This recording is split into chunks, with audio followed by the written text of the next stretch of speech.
Nama Om Vishnupadaya Krishna Prestaya Bhutale Srimate Bhakti Vedanta Swamin Titinamine Nama Om Vishnupadaya Krishna Prestaya Bhutale Srimati Bhakti Vedanta Swami Nitinamine Namaste Saraswati Deve Gauravani Pracharine Nirvishesha Shunyavadi Pastimes Namaste Saraswati Deve Gauravani Pracharine Nirvishesha Shunyavadi Pastimes Shri Krishna Chaitanya Prabhu Nityananda Shri Advaita Gadadhar Shri Vasadi Gaur Bhaktarinda Jaya Shri Krishna Chaitanya Prabhu Nityananda Shri Advaita Gadadhara Shri Vasati Gaur Bhaktarinda Hare Krishna Krishna Krishna Hare Hare Hare Rama Rama Rama Hare Hare Hare Krishna Krishna Krishna Hare Hare Hare Rama Rama Rama Hare Hare Hare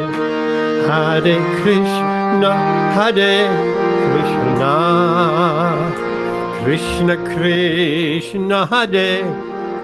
Krishna Krishna Hare Hare Hare Rama Rama Rama Hare Hare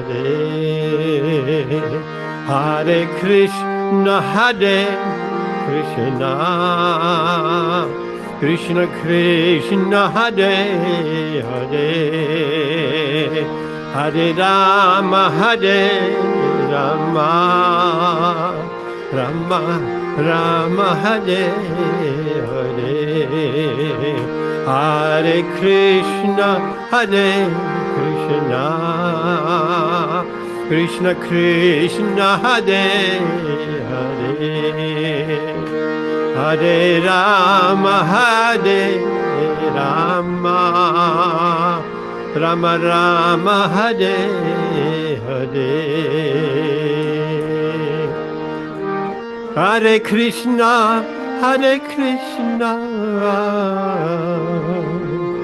Krishna Krishna Hare Hare Hare Rama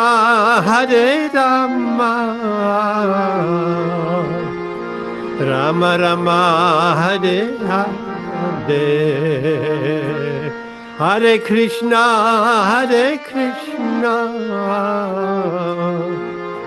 Krishna Krishna Hare Hare Hare Rama Hare Rama, Rama Rama, Hare Hare, Hare Krishna, Hare Krishna, Krishna Krishna, Hare Hare, Hare Rama, Hare Rama, Rama Rama, Hare Hare, Hare Krishna, Hare Krishna, Krishna Krishna, Hare Hare, Hare Rama, Hare Rama, Rama Rama, Hare Hare, Hare Krishna, Hare Krishna, Krishna Krishna, Hare Hare, Hare Rama, Hare Rama, Rama Rama, Hare Hare, Hare Krishna, Hare Krishna, Krishna Krishna, Hare Hare, Hare Rama, Hare Rama, Rama Rama, Hare Hare, Hare Krishna, Hare Krishna, Krishna Krishna, Hare Hare, Hare Rama, Hare Rama, Rama Rama, Hare Hare, Hare Krishna, Hare Krishna, Krishna Krishna, Hare Hare, Hare Rama, Hare Rama,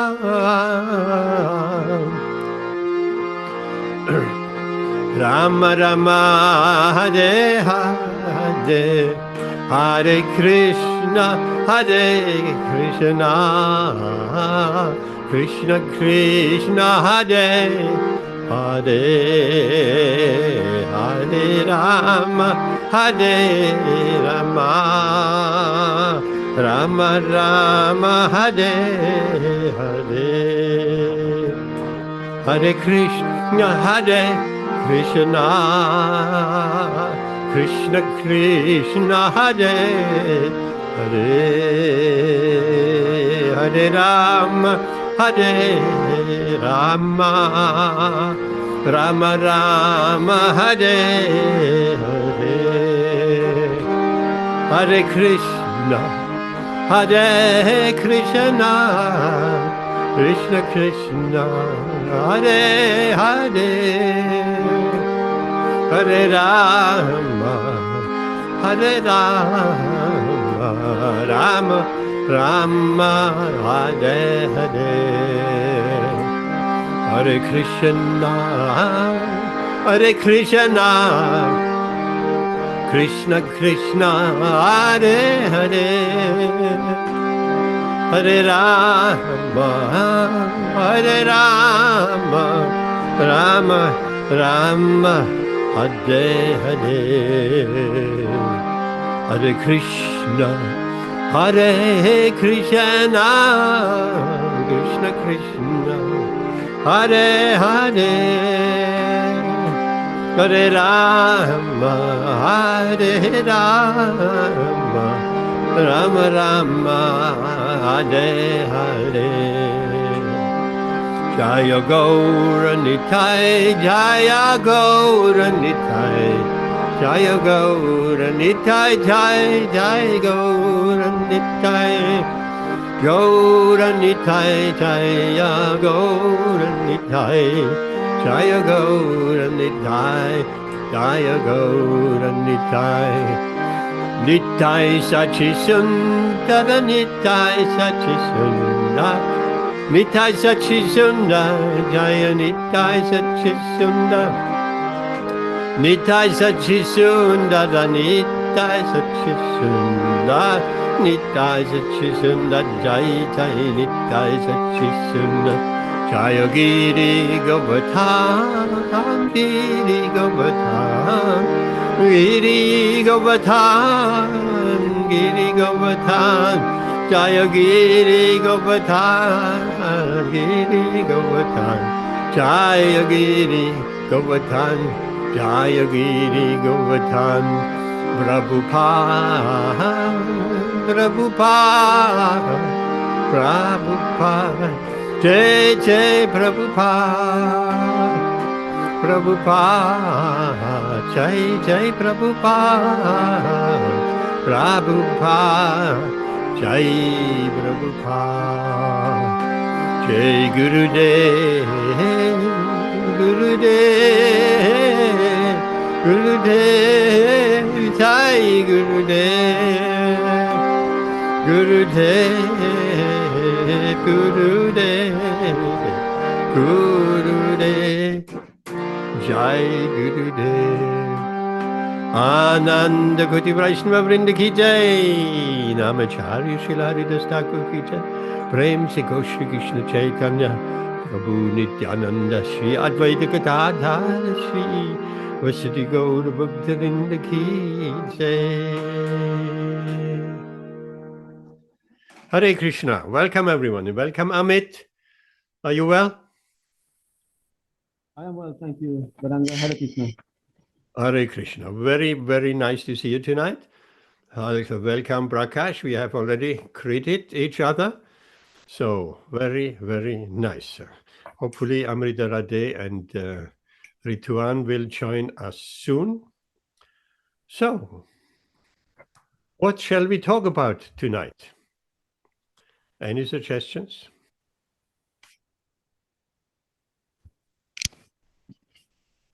Amit. Oh, but just let you know, I got this book. It's called Veda, Secret from the East. It's quite nice book. I don't know if you ever come across it. Say it again. It's a book called Veda. Veda, yes. Secret That is that Srila Prabhupada's biography? Yeah, I think so. Yeah, I think. Yes. I'm not saying biography, but it's written by somebody. It's very good. It's very nice. Okay, you read that. That is what does it say at the beginning? You have that here with you? Yes, I'm looking at it now. What does it say in the first pages when you open? The first page.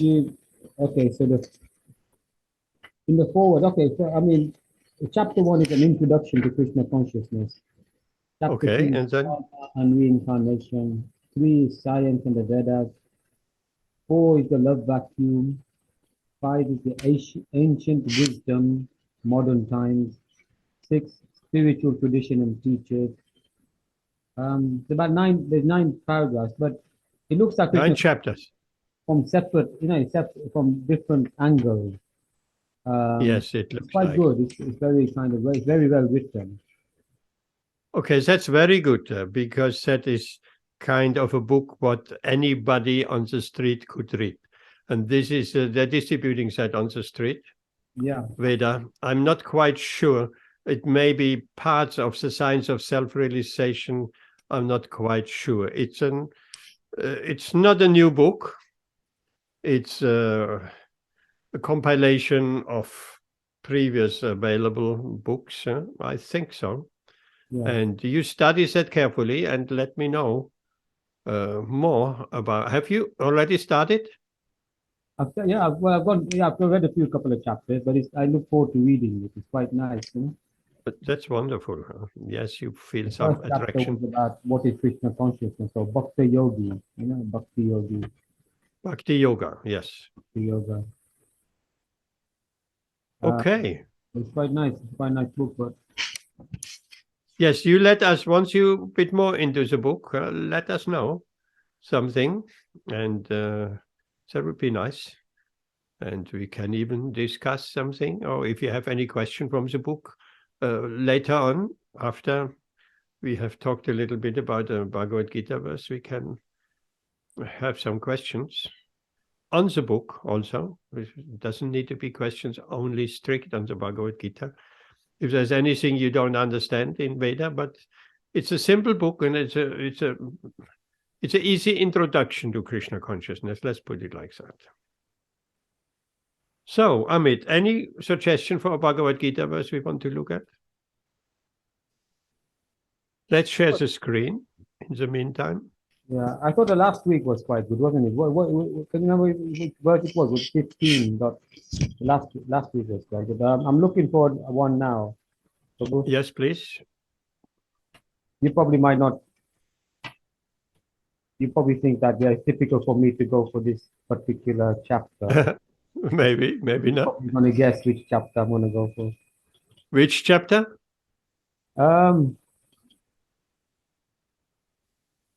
It was in chapter 10. I knew it. Chapter 11, sorry, the cosmic form.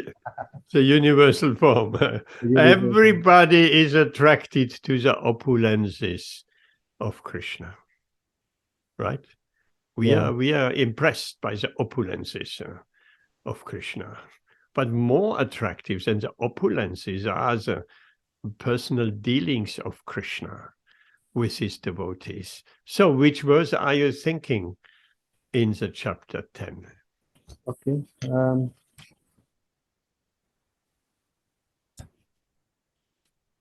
Just having a look now. So there was one which talked about consciousness in everything. Okay, sounds good. Or maybe I'm getting mixed up with another chapter. And it doesn't have to be chapter 10. Don't let us wait too long. Just select the verse, otherwise our time is up for tonight. We said, okay, that's it. Thank you very much for coming here. Amit was searching for the verse for 2 hours. Okay. Sorry,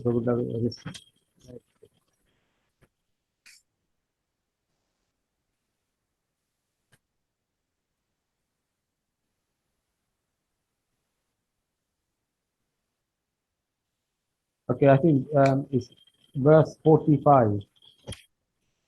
10:45. Yeah, 11:45. Sorry. But Okay, because there are not 45 verses in the 10th chapter. The universal form. Yes, that had to be. That is Amita. That had to be. Yes, and that verse, particular that verse, that's a famous verse of everybody. Okay, let's start with the famous verse. It's just when I read it, it says that Arjuna was overjoyed, but his mind was perturbed with fear, even though he saw Krishna consciousness, he saw Krishna in his form. We will explain that, why he was fearful. That's why I was a bit confused with that one. Okay. Om Namo Bhagavate Vasudevaya. Om Namo Bhagavate Vasudevaya. Om Namo Bhagavate Vasudevaya. Reading from Srimad Bhagavad Gītā, the Universal Form, chapter 11, text 45. Adrishta Bhurvam Rishitosmi Trishtva Vayena Cha Pravyahitam Manome Tad Eva Me Darshaya Devarupam Prasiddha Devesha Jakan Nivasa.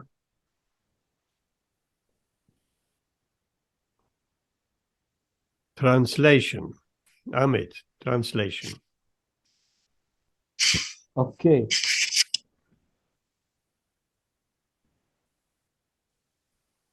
After seeing this universal form, which I have never seen before, I am gladdened.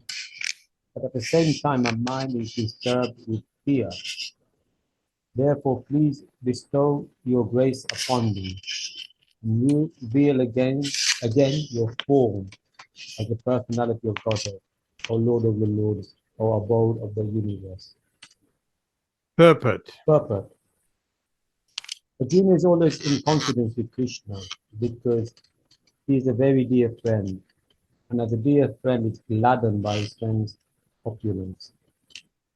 Arjuna is very joyful to see that his friend Krishna is the Supreme Personality of Godhead and can show such a wonderful universal form.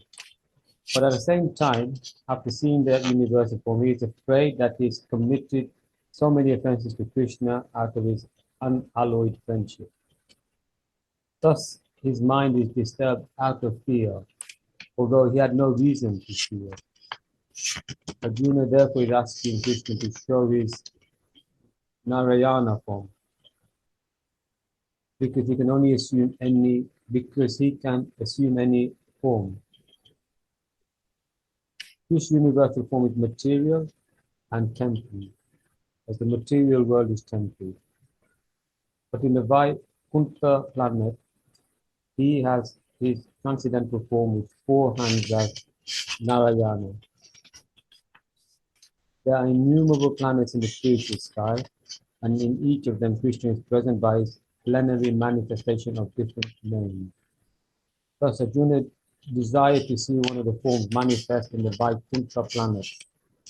Of course, in each Vaikuntha planet, the form of Narayana is 4-handed, but the 4 hands hold different arrangement of symbols. The conch shell, mace, lotus, and disc. According to different hands, these 4 things are held in the Narayanas are variously named. All of these forms are one with Krishna. Therefore, Arjuna requests to see his 4-handed teacher. Hare Krishna. Okay, very nice verse. Translation again. After seeing this universal form, which I have never seen before, I'm gladdened, but at the same time my mind is disturbed with fear. Therefore, please, bestow your grace upon me and reveal again your form as a personality of Godhead, O Lord of Lords, O abode of the universe.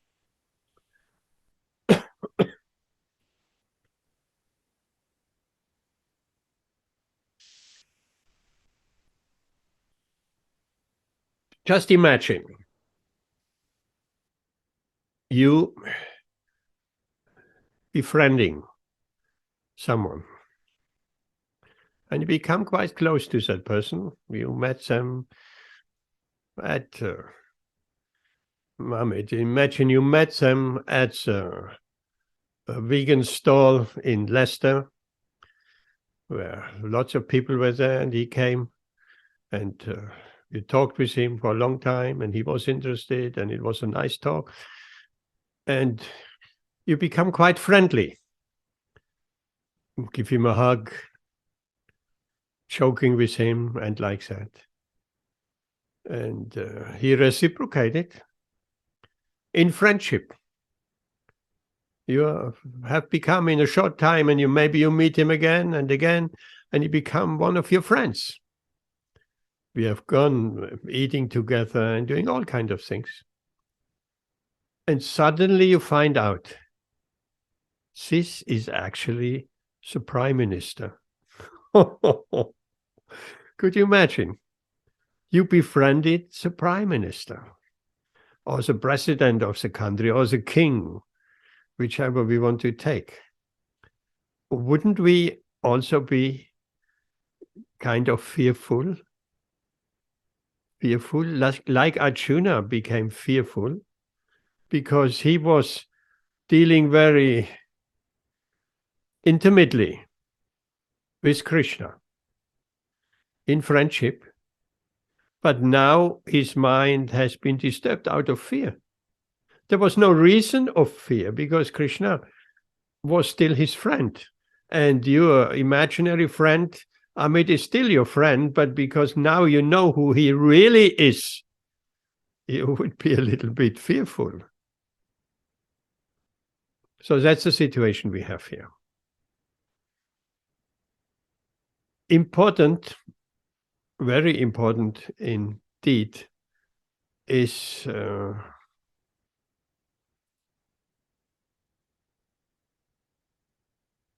Srila Prabhupada describes this universal form as a material form.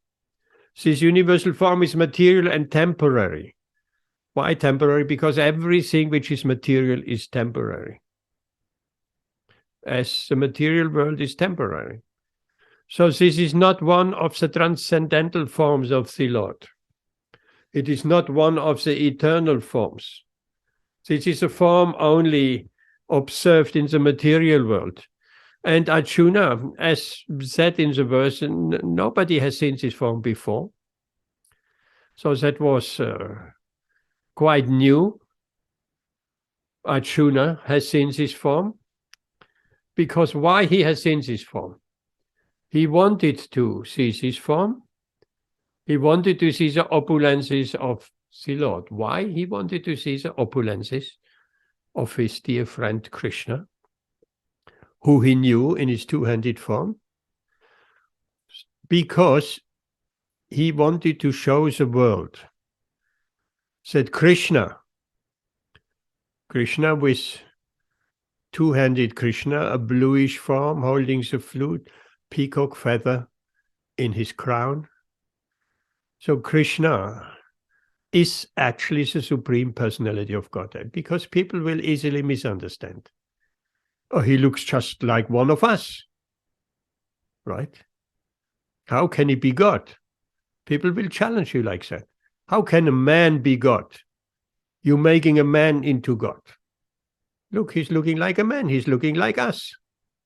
So Arjuna, that was his intention. Not for himself.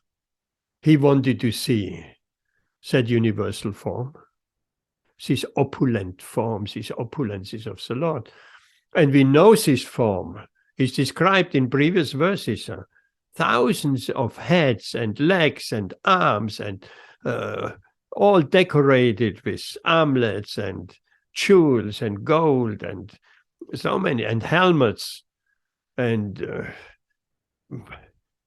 it's absolutely an amazing display Arjuna has seen.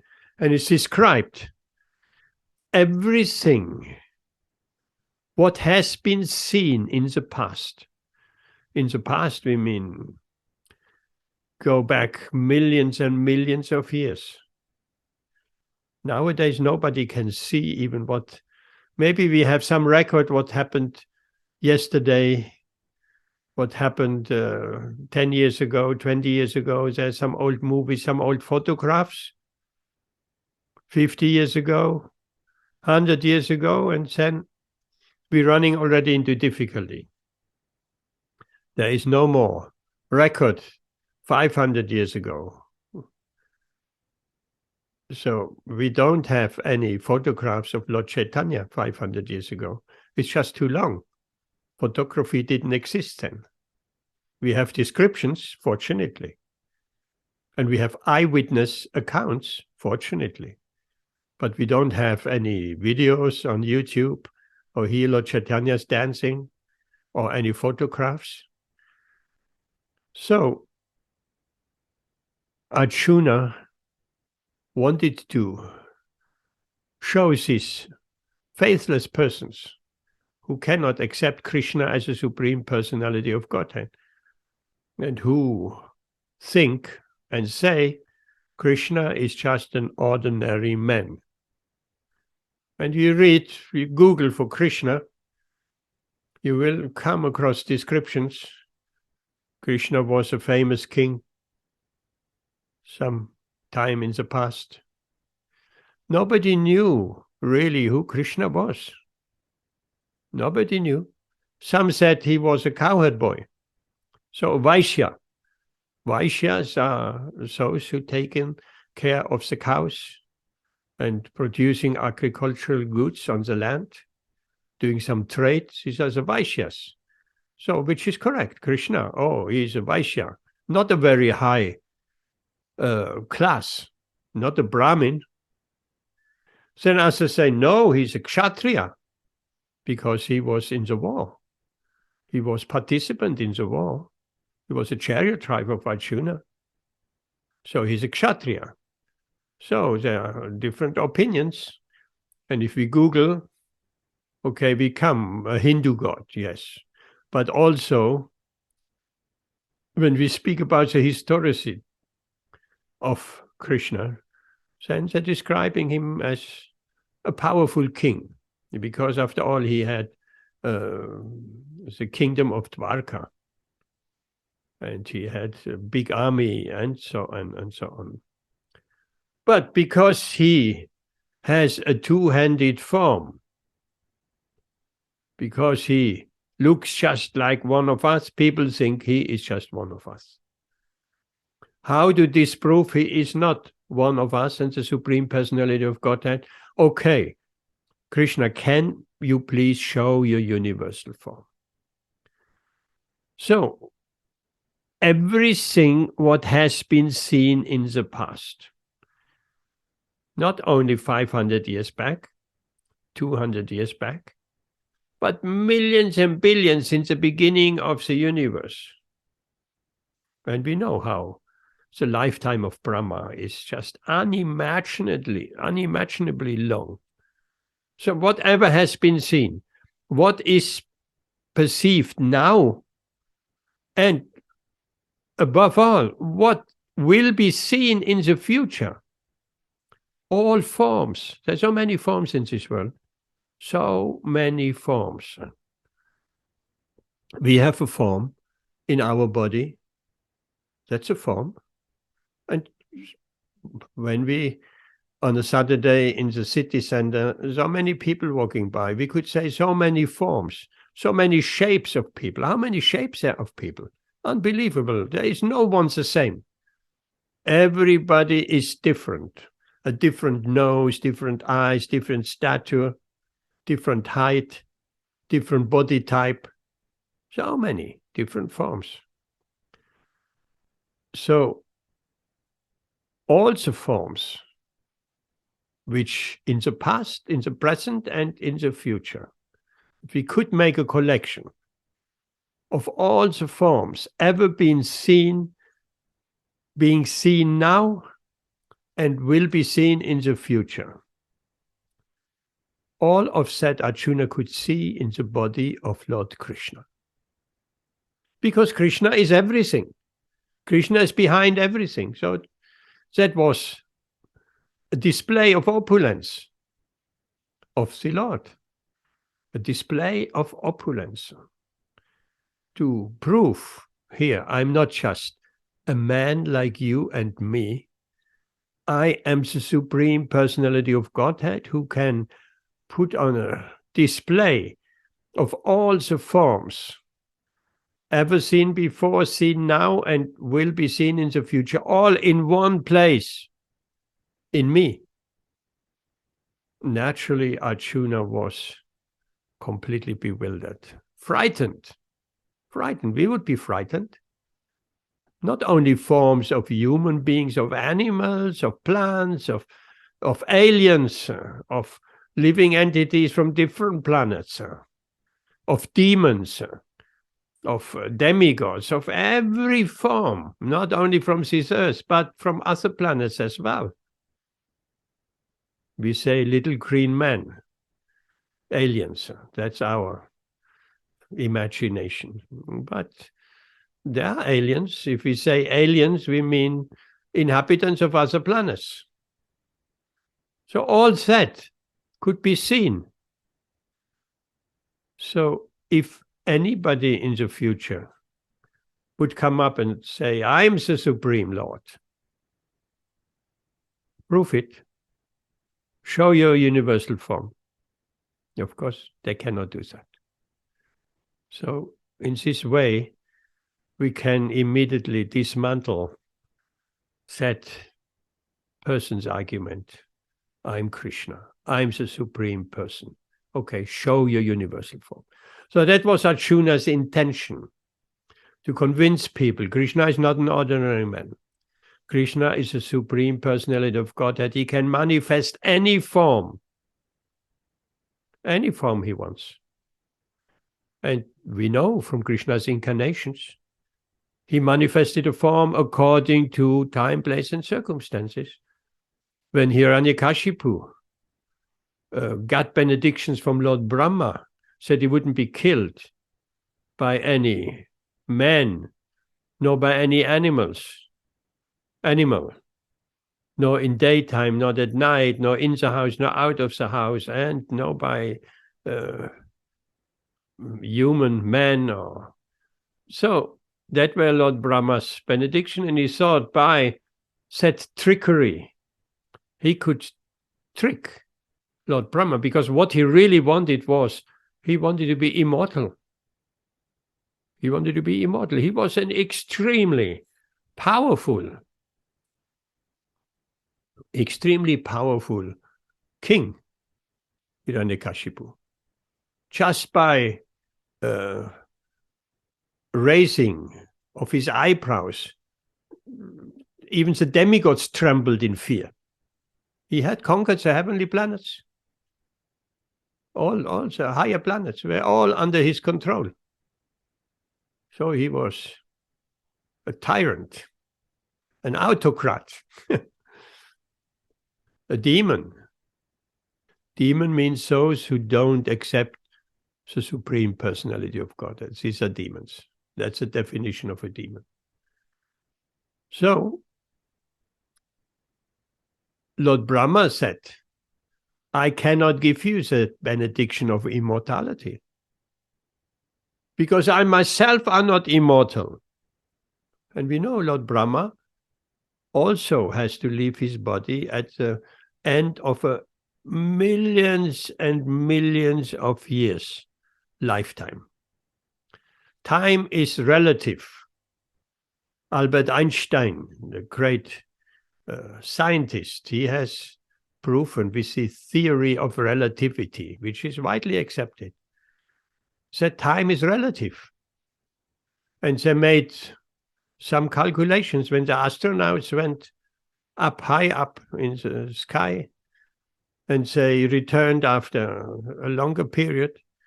Their aging was actually less. They were a few seconds, not even a minute, younger than those if they would have stayed on the earth. Because time is different higher up there. What to speak of actually the heavenly planets? What to speak of Lord Brahma's planet? There's a huge time difference. So,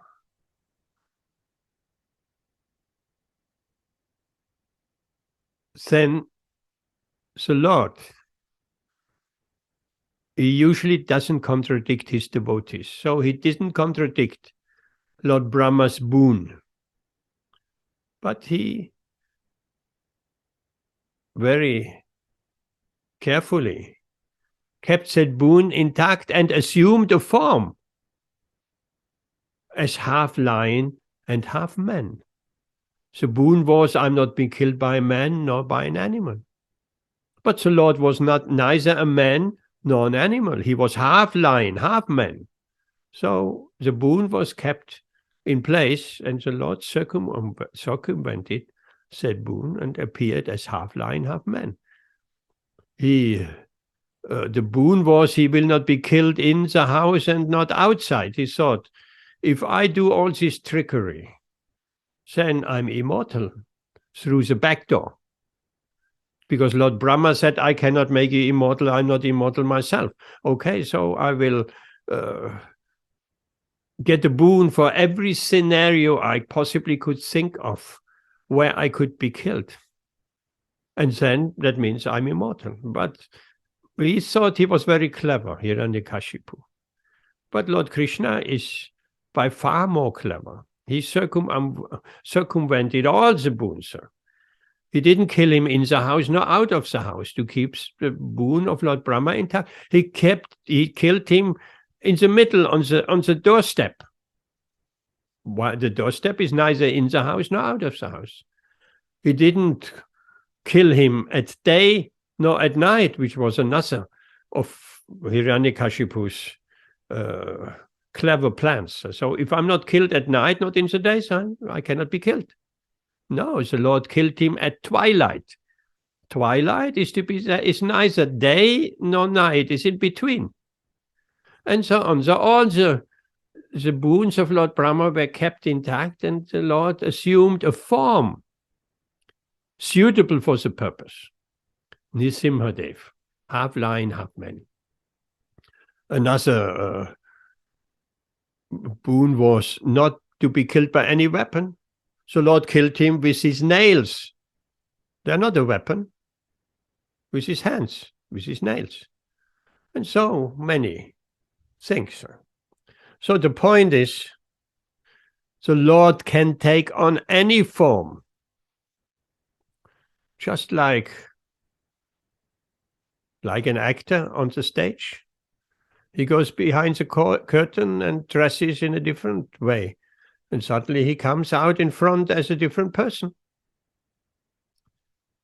So, because all the forms, they rest on Krishna. It's just like in our dream at night. The mind can invent any form. We're coming up with fantastic forms and landscapes and plots and circumstances and so many things, which are just a creation of the mind. So the mind is not, you don't need any plaster to make a form. You don't need any clay or anything. The mind can make these subtle forms. But the Lord didn't appear in a subtle form. He could manifest a real form, a form you can touch, you can see, you can. So Krishna can take on any form. He took on the form of Varaha, the boar incarnation, Matsya, the fish incarnation, and so on. So it is therefore not surprising that Krishna manifested so many millions and millions of forms in one place. If we would see even a fraction of those forms, we would think we have gone crazy. We would be very frightened. What's happening to me here? All these forms. So we would be fearful. And Arjuna was fearful also. But he was also fearful. He could understand my dear friend Krishna is making a display of his opulences. Because I asked him to show me his opulences. Of course, the opulences of the Lord are unlimited. Well, these forms were unlimited. So, of course, Krishna had to give Arjuna a divine vision. Because with his material eyes, it would have not been possible to see all the opulent forms of the Lord. He would get absolutely crazy. So he has given him a divine vision, so he could perceive these forms. Then Arjuna asked to see the Narayana form, which is a transcendental form. The universal form is a material form. It's not an eternal form, because it's temporary. And only Arjuna has ever seen this form. Then the Narayana form is an eternal form. It means this Narayana is in the spiritual world. The universal form is not found on any Vaikuntha planets or in Goloka or anywhere in the spiritual world. No, that's a form to be seen in this material world, and only to be seen by Arjuna or anyone Krishna wants them to see this form. Fearful form. So the Narayana form, there are many Narayana forms. They're all four-handed. And they have the symbols of Narayana. They're holding conch, lotus, club, and disc. Disc means Sudarshan disc, Sudarshan chakra. That's a disc. But the different like Purushottama, Narayana, many Vishnu forms. They have the symbols in different hands. Let's say the club in one Narayana form is in the lower right hand. In another Narayana form, the club is in the upper left hand. And the lotus is in the lower right hand, and so on. Those are many combinations. So that are some distinguishing features. But otherwise, besides holding the weapons in weapons, they're not all weapons. The lotus flower is not a weapon. The club is a weapon. And the Sudarshan chakra is a weapon. The lotus flower is for the devotees, and the club, the gada, and the Sudarshan chakra is for killing the demons. And the conch, that's the number 4. It's also for the devotees. Very auspicious, a conch. Like when we do arti. That's a conch, blowing the conch. And in the first chapter of Bhagavad Gītā, second chapter, we hear when the different personalities blowing their conch shells with different reactions to it, like it shattered the heart of the Kauravas, Duryodhana and his army, when they heard Arjuna's conch. And this conch has different names. Devadatta, that's Arjuna's conch. So this Narayana form he wanted to see. And Krishna showed him this Narayana form. And here Srila Prabhupada clearly says, because he, Krishna, he can assume any form. So these Narayana forms are on different planets in the Vaikunthas, in the spiritual world. These are transcendental forms, 4-handed Narayana forms. And we know in Vaikuntha there's Lakshmi and Narayana. Lakshmi is the goddess of fortune, and Lord Narayana. There are innumerable planets in the spiritual sky, and in each of them Krishna is present in his plenary manifestation of different names. So, his plenary manifestation means in his full manifestations, with full power of Lord Vishnu, with different names. So Arjuna wanted to see those forms which are manifest in the Vaikuntha planets.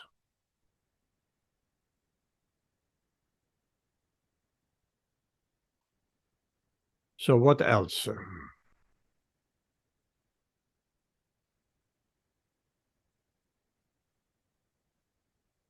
All these forms are one with Krishna. And after that, in the next verses, we come to the point where Arjuna wanted to see again the form he was so used to, Lord Krishna's 2-handed form, so dear to him as his friend. Arjuna is, of course, an eternal associate of the Lord. He is in every Kurukshetra pastime with Lord Krishna. We should not think this battle of Kurukshetra was taking place 5,000 years ago and that's it. This battle of Kurukshetra is, as all the pastimes of the Lord, they are manifest around the clock, again and again and again, but in different universes. There are innumerable universes. After the battle of Kurukshetra 5,000 years ago, on this Bhumi, Bharata Bhumi, on this earthly planet, then that same battle was fought somewhere on another planet, again with characters of Asuric demon characters and devotee characters, and Arjuna and Krishna are in each of them.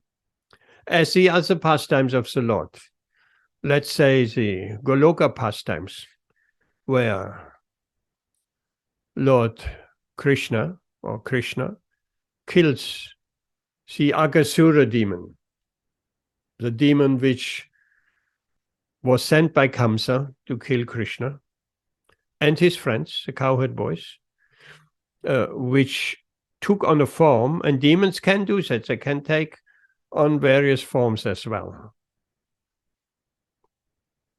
material forms. So he took on the form of a big snake. We know that pastime. The Aghasura demon. Huge snake type of creature. He lay down on the path where Krishna and his cowherd friends, and Balaram, they will come on this path. And the cows, that's the path they usually come. So he thought, if I lay there on the path, and he was really gigantic, and he opened his mouth wide, and it was like a mountain cave. It was not easily to discern what it was. It looked like a cave. So big it was. So, and he thought, Krishna will walk into my mouth and the cowherd boys, and in this way I close my mouth and I will digest them with my strong stomach acid. I will swallow them. I will eat them up, and Kamsa will be happy. So finally Krishna was killed because there was a prophecy that Kamsa would be killed by the 8th son of Devaki, which was Krishna. So he was plotting, sending all these demons. So this pastime of Aghasura also takes place around the clock in different universes with the same set of cowherd boys. Of course, these cowherd boys are innumerable cowherd boys. But nevertheless, with that same set of cowherd boys. So one may rightly ask these questions. Well, if these pastimes happen around the clock in different universes with the same set of cowherd boys, wouldn't it become kind of boring? And then Aghasura pastime happened and the cowherd boys, oh, we had that again already a few thousand times. We know exactly what's happening next. And the answer to that argument is, by his own internal Maya, by his Shakti, Krishna covers the memory of the cowherd boys.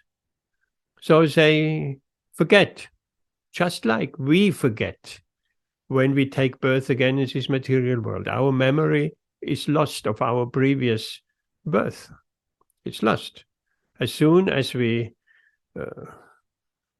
appear in a new body as a newborn baby, all the memories from our previous life are erased, or at least covered. So that's not very amazing, and it's a protective arrangements also, because if we would remember all our forms we have been, millions of forms we have been in this material world, we haven't been always good persons. We have been, who knows what we have done, what sinful activities we have been done. Maybe we have killed a person. Maybe we have whatever, horrible things done, and good things as well, and a mixture.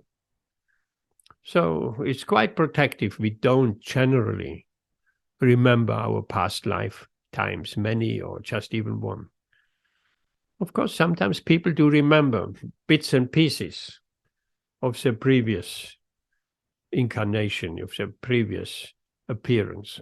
But then a little bit later in life, that memory is also lost.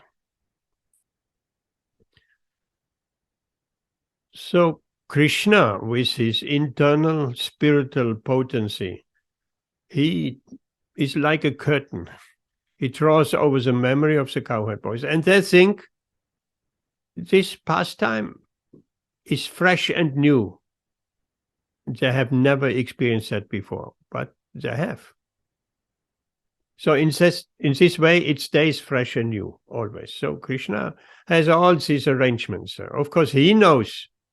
He can remember all this, but he enjoys the exchange of love with his friends, the cowherd boys. And there was such a bond of love. They were so dependent on Krishna, so completely surrendered to him. He was everything for them. He was a protector. And so they walked into this mouth of that great snake. Some said, oh, this is a mountain cave, but others said it looks like a big snake.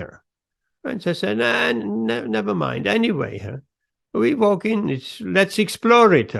And if anything is not as it should be, then Krishna will protect us. So much faith.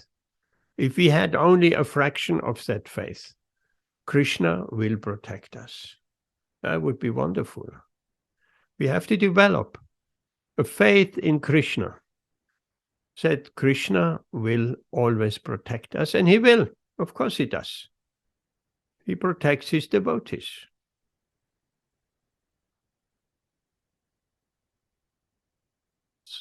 So that is just an example of these pastimes, also with Arjuna and Krishna, this Kurukshetra, this battlefield pastimes is going around the clock, but Arjuna does not remember. And there is a particular verse in Bhagavad Gītā where Krishna explains to Arjuna that he has spoken Bhagavad Gītā to the sun god. Now, the sun god at the beginning of creation, that is a long, long time back. So Arjuna, naturally, he was bewildered. He said, how is it possible? You say you have spoken the first time this Bhagavad Gītā to the sun god at the beginning of creation. But you are my contemporary, you are my friend. You are similar age as I am. So how is it possible that you spoke the Bhagavad Gītā millions and millions of years ago? Then Krishna answered that doubt of Arjuna. He says, you and I, we have been together in this battle from beginning of the creation till now, and we will keep on doing this pastimes. But you can not remember, but I can remember. So that is one of Krishna's opulences. So what else?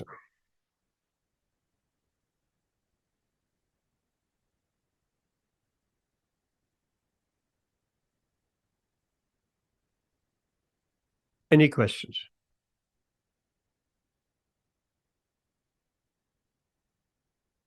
It's interesting that Arjuna, he calls Krishna, oh, abode of the universe. So he realized that, he knows that. Krishna is the abode of the universe. The whole universe, everything, the whole creation is within Krishna. So therefore he calls him abode of the universe. Questions, Amit? What do you say? There must be some question. No, well, Prabhu, I think it was, yes. No, thank you for explaining that. I kind of understand the paragraph a lot more. I can't really think of too many questions because I personally do believe, of the cosmic form. I think the consciousness is spread right throughout the right throughout the universe. Mhm. I personally feel there is consciousness in in in kind of in the earth, the soil, in plants, in animals, in us. Of So course. it These are makes all more living sense. entities. Yeah, Super soul. super. So yeah, yeah. The soil Um, is not a living entity, but because it is explained that Krishna as a Paramatma, as a super soul, is in every atom. So therefore, yes, you're right. The yeah, soil. There soil. is also Krishna in every atom of the soil. There is Yeah. Krishna. I came across something called something interesting, which was um, it's known as the Wood Wide Web. I don't know if The you heard World of it. Wide Web. No, not the World Wide Web, the So what? Wood Wide Web. Are you speaking about the web under the trees? Yes, yes. Yes. And there's a balance of Yes. micro is fungi which connect with the Yes. trees. Yes. Yes. I know about And that. so it shows it shows that the consciousness, I mean, it's a form of consciousness. Yes. Um, Yes. and it's the hierarchy, and we can say that Krishna has built all this to balance everything. So it's very interesting and it's very beautiful. It is indeed. It is, and it's perfect. And the trees, they communicate with each other Yeah, through the fungi and the roots and the network. And say one tree is needing some nourishment of a particular kind of some mineral or something, and other trees away or in the nearby, they have that in abundance. So they, okay, let's move it over to that tree. He needs more of that mineral, and we have plenty. So they communicate amongst each other. Yes, of course. And the consciousness in plants, it's consciousness, of course, but it is covered, more covered than in animals, and certainly more covered than in human beings. The consciousness in human beings is the most uncovered consciousness. For instance, trees, they cannot walk, they have to stand on the same spot, but trees can feel pain. Plants can feel pain. There have been actually some, that is a long time back, some scientific experiment that is very interesting. Say attached electrodes, sensors to a plant. And one person regularly, every day, he came and with some needles, he was poking holes in that plant. And the sensors, they saw some reaction of that plant, which would relate to pain, to some experience, unpleasant experience, while that person tortured that plant. And the sensors showed immediately as he started touching the plant, the needle was going up and so on. Then not only that, then that same person that wanted to make that experiment, he will come into the room, but not touch that plant, just come into the room.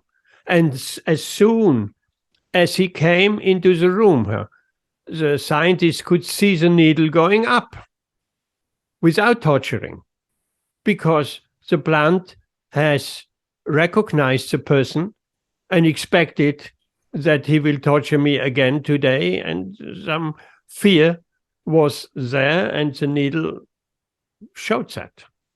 Interesting. So that is a sign of consciousness. So consciousness is there, but it is covered. Also, we are covered. Our consciousness is covered. And if we uncover our consciousness, If we strip away all these material identifications, that's what it is. I am Indian. I am Gujarati. I am Hindu. I am English. I am this. I am that. I'm male. I'm female. We're not any of that. We made it up. We made it up. We are not we. We're speaking about who is we. We is a consciousness.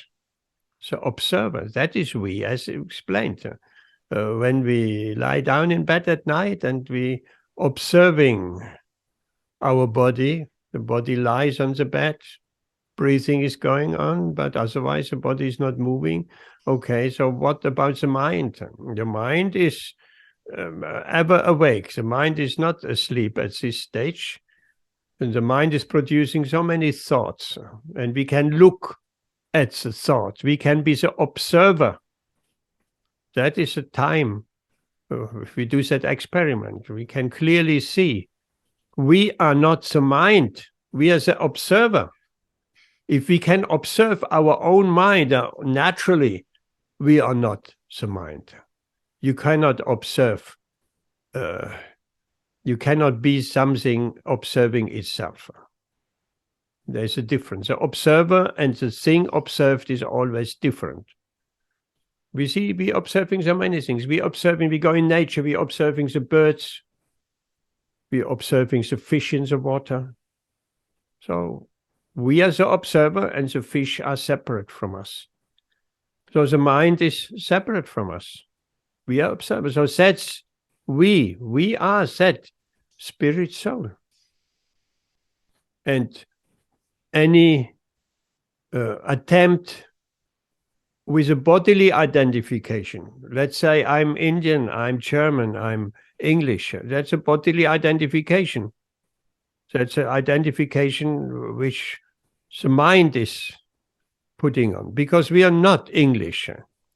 We have an English passport, that doesn't make us English. A next lifetime, we may be Russian, right? Then we get then we think we are Russian. A next lifetime, we be born in China, and then we think we are Chinese. So that is not who we are. So this is a consciousness which is covered.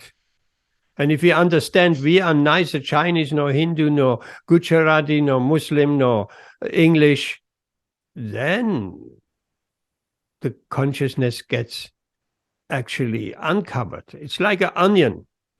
We're peeling one layer off, next layer off, next. And it can be also painful to pull these layers off. We are not this, we are not that. And one layer until we come to who we actually are, what is left over. If we peel all the layers away of our misidentification, then what is left is who we really are, the observer, the soul that we are. Like today I spoke with someone, and they said, I have a body and I have a soul. No. For general purpose, we could say like that, but actually not. We don't have a soul. We are the soul. We are that consciousness. That's the observer. That's what we are.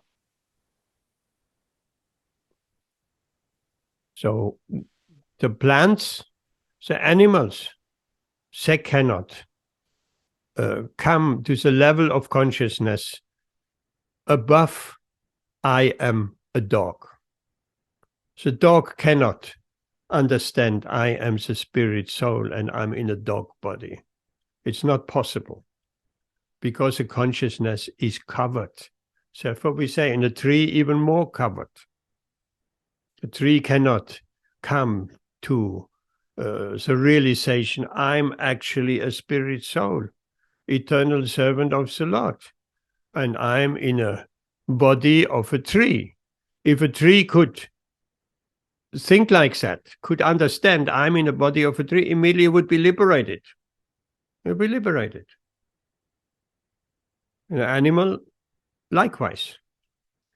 But therefore we say, or not we say, Shastra says, Scripture says, Bhagavatam says, Gita says, Srila Prabhupada says, that the trees and plants, the consciousness, same consciousness is there, but it's covered. It cannot manifest itself fully. And the animals are a little bit less covered, but still they cannot understand philosophy. Okay, come to Bhagavad Gītā class. Understand who you are. No, they can't. And even human beings, they have a hard time to understand who they really are. Only the devotees can understand. And finding out by becoming more and more Krishna conscious who they actually are. There are many people, the majority of people think they're English. They don't even understand that there have been something different in last life. They don't even believe in reincarnation. They don't even believe after this lifetime there is another one and another one and another one, with different passports and different skin colors, born in different countries, and so on and so on. So it's an uncovering until we come to pure Krishna consciousness. Once we have peeled all the layers of the onion, we are liberated souls. We can go back to the spiritual world. We are fit to go back to the spiritual world, where we don't need anymore to come in this place where there's birth, death, old age, and disease. And I tell you from personal experience, it is not nice. We cannot remember our birth, mainly. It was painful. And we cannot remember being in the womb of our mother. And it's described as being very uncomfortable and painful. 9 months cramped up in the womb of a mother. We don't know who the mother is. And anything she's eating, let's say the mother is, let's have a chili sabji. That hurts the child in the womb. Any spicy food, immediately painful. And what to speak of in this cramped condition, airtight womb, it's not a nice situation. Of course, we forget that. We forget that. That's nature's arrangement. And so we forget, but birth or in the womb and then birth is a painful condition. And as soon as a baby is born, what's the first thing? Crying. And imagine, they have sometimes minors. There has been an accident. There have been underground. And the shaft has been collapsed. And they're spending maybe a week down there. They have some communication and people, rescue teams coming in. So once it brings them out after a week or some time underground, what they do? The first thing they do is they cover their eyes. They put some scarf around their eyes. Because if our eyes got used to the darkness and suddenly we are in the bright daylight, it's very painful. Very painful. So, and here we have the baby, 9 months in the womb, all dark. And then in the hospital, big lights are on. Painful. Painful. Suddenly from dark in a very short time, it's a full daylight, light shining down. Of course it's painful. So, birth is painful. Illness, sickness is painful. We all know that. Everybody had some experience. Amit, I think you had some experience of having caught COVID, and at least it's very uncomfortable. And others who get seriously sick, it's painful. It's very painful. I, for instance, at the moment, I had this back pain, and now I have some pain in my foot, which is also some from the nerves. That's some leftover from that back pain. The back pain had become better. But in the food, it's like at night. Last night, actually, I didn't sleep all night long. Last night. So I'm very tired today. So the food from the nerves, it was like burning like fire all night long. Very painful. Now I got some painkiller, so I hope I can sleep tonight. I couldn't sleep. So anything wrong with the body can be very painful. Very painful. So we have some experience of sickness, disease. Old age, we don't have any experience, but I have some experience. I just things going wrong with the body and aches here and aches there. So just coming to realize when we in young age, we think, everything is fine. I'm feeling great, so much energy, and so on. And when we in middle age, we still think, oh, we are all right. But when we coming to 60, what to speak of 70, what to speak of 80, then old age is not nice. So many handicaps. Old people. Sometimes you see old people on the street. How is they walk? They walk with a stick, first of all, or with a crutch, and then they're making very small little steps. And I, for instance, I put that down to old age or whatever. It's very hard for me to stand on one leg. I always have to lean on something.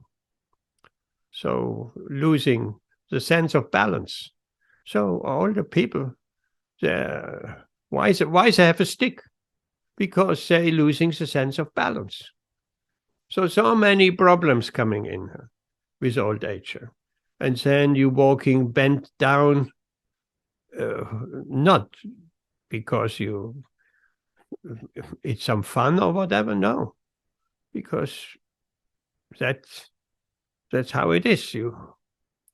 The body is not so flexible anymore. Also, I see that with my mother.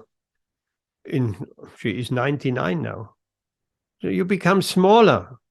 The bones, everything is shrinking. You become smaller and smaller. So many things. So it is not nice. Birth, death, old age, disease. We have to get out of that.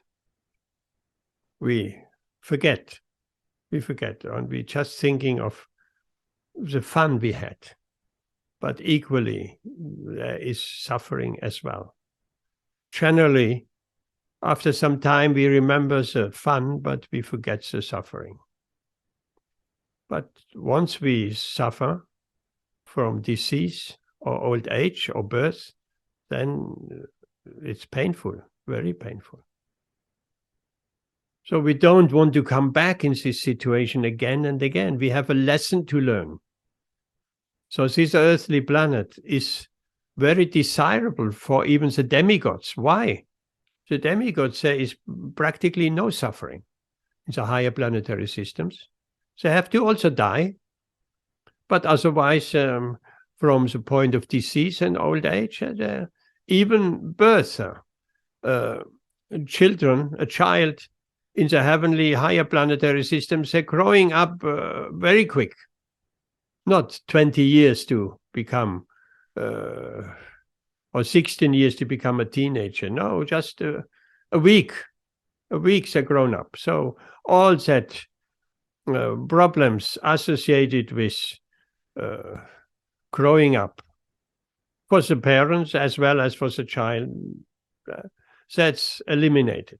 So that's the heavenly planets. So there's so much enjoyment, and the balance between enjoyment and suffering is kind of 90 to 10 or 95 to 5%. But here on this earthly planet, it's 50-50. So why the demigods say they want to take birth on this earthly planet? Why? Why is that? There's so much suffering, 50% suffering and 50% enjoyment. Why they want to take birth here? Because they can grow. It's the best environment of learning. If we are only having enjoyment, we have 95% enjoyment. Where's the impetus of getting out of that situation? There is no impetus. Like we know that ourselves, if things going well, spiritual life, Krishna is forgotten.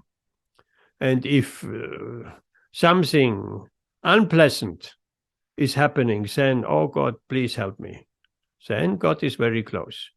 And when we're enjoying ourselves, then God is far away. So the demigods are actually desiring to come, take birth on the earthly planet, because then we can grow. We grow through suffering. We grow. Our consciousness we emancipate. We understand. We see suffering. We have an impetus. We don't want to come back here. We want to finish the problem once and for all. We want to go back to the spiritual world, not take on another body. Anything else, Amit?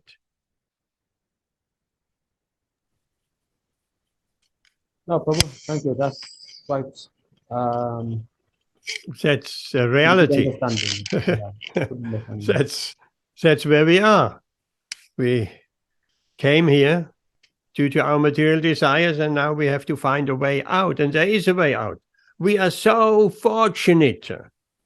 Only 5,000 years, we, out of millions of years, we have taken birth after Lord Krishna, and only 500 years after Lord Chaitanya, and only just over 40 years after the pure devotee Srila Prabhupada.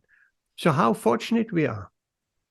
We have that knowledge, we have that opportunity, we have that mercy available to us. That mercy is all there. So we have the facility, if we are serious enough, to get out, to make this a last birth in this material world. It will take some time, yes. There's a beautiful story. I sent it yesterday out. Have you listened to that? It may take some time. Is that the one you sent yesterday, Prabhu? Yeah? Yes. No, I'll listen to it. I'll listen to it. That's a beautiful Well, I story explain full it of hope. briefly. Yes, briefly. It goes like that. Narayana Vishwakarma, that devotee has left this earthly plane already. It says in memoriam. Mm-hmm. And he was a householder, a grihasta, but he was living like a brahmachari. And so he was following the process. He was following the principles and chanting his 16 rounds. And it was in London, in the first London temple, which is Bury Place. He was a very talented devotee. He made, from a mold, he made many deities. And so he just had decorated the whole London, the Bury Place. It was tall, several floors up, and narrow. It was a very narrow building. So he was chanting in the corridor next to Srila Prabhupada's room. And Srila Prabhupada was in the room, he could hear he was chanting japa, Hare Krishna. And he was walking from one end to the room to the other end, turning around and walking forth and back. Hare Krishna, Hare Krishna, Krishna, Hare Krishna, Hare Krishna, Krishna Krishna, Hare Hare. So a sudden urge came over Narayana, because it's very difficult. Are we making any progress? Very difficult for us to judge. Now I'm chanting Hare Krishna, I'm chanting 10 rounds, but I'm getting anywhere? How we know where we want to get. We want to get to the point where we don't come back, where we don't take birth, where we go into the spiritual world. But where are we? So he had his doubts, and he thought, let's ask Srila Prabhupada. And he knocked on the door. On the moment he knocked on the door, he regretted. He said, oh no, what have I done? Disturbing Srila Prabhupada. Or maybe he hasn't heard it, but he immediately heard, yes, come in. He was frightened. And he crept in the room. I mean, you listen anyway, you listen to that very short 1 minute, 2 minute video, because when he speaks, he's explaining it very nicely. So he crept in the room, closed the door, and he, like a little mouse, he explains. He goes in a corner of the room, and so Srila Prabhupada said, and so he said, Srila Prabhupada, I'm following the process. I'm chanting and I'm following the principles, but can I ever become a pure devotee? Pure devotee means we are ready to go to the spiritual world. Can I ever become a pure devotee? I know you are a pure devotee, but can I ever become a pure devotee? That was his question. And Srila Prabhupada kept on chanting, walking forth and back, and he explained, and Srila Prabhupada murmured, Hare Krishna, Hare Krishna, Krishna Krishna. And whenever he turned around, his hand in front and beat back, Hare Krishna, Hare Krishna, Krishna Krishna, Hare Hare, like that. And he was waiting, and he thought, oh, Srila Prabhupada is not saying anything. And then eventually Srila Prabhupada stopped and said to him, why not? You are in the process. Interesting. Why not? Why should you not become a pure devotee? You are in the process. Why not? And then he kept on chanting, goes forth and back, Hare Krishna, Hare Krishna, Hare Krishna, Krishna Krishna. And then at the end, he stopped again and said, but it may take some time. That was his answer. Then he got his answer. Yes, we are all in the process, but it may take some time. And it depends on us. How much time will it take? How much determined we are? And on another occasion, Srila Prabhupada said to his early disciples, 50 years is more than enough to become perfect. Means to become fully Krishna conscious, to become a pure devotee. That's the goal of Krishna consciousness, to become a pure devotee. And to go back home to Godhead, not to take another birth. 50 years is more than enough. So what does that mean? So perhaps 40 years? But it's not just 1 year or 2 years. It can happen by some mercy, but generally it takes some time. That purification takes some time. What's that purification? To really, truly understand we are not this body, we are not Indian, we are not Gujarati, we are not Hindu, we are not this, we are not that. And to peel that onion and to understand not in theoretical, in a very practical way, that we are eternal spirit souls and eternal servants of the Lord. We are part and parcels of Krishna, and we as eternal servants. And then we are acting in that capacity of acting to please Krishna. So that is a nice story. Listen to it, Amit. I think you will like it. Okay, thank you. And the story before, yesterday, have you listened to that, of that lady? Sorry, Prabhu, I haven't. I'm getting so many messages because I'm in so many groups at the minute. I'm in too many groups. WhatsApp is so bad. Can imagine. It's out of control. Yes, out of control. I know. But if you get the time, listen to that one. That is a beautiful pastime. Mm-hmm. The shield, the invisible shield, is absolutely amazing. And I'm sending out these things for inspiration. Give us hope for inspiration in our Krishna consciousness. That's all.